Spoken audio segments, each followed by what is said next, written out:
Ito si Kenneth Cordova at ito ang Eyewitness. Tunghayan natin dito ang pinagmamalaki ng Kidapawan City, ang sinasabi nilang Lake Agpo. Kita natin, diba? Puro clouds. Akala niyo clouds. Hindi yan clouds. Yan ay ang usok na nagagaling sa lake. Napakainit. Naniniwala sila na sa lugar na ito, tinatayang umaabot sa 360 degrees Celsius at nakakasulog ito ng balat. Let's try.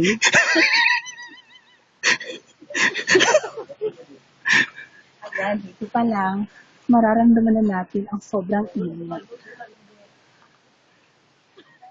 Ew. Ouch. Ouches. That's how I know that. Pagbabalik ang eyewitness.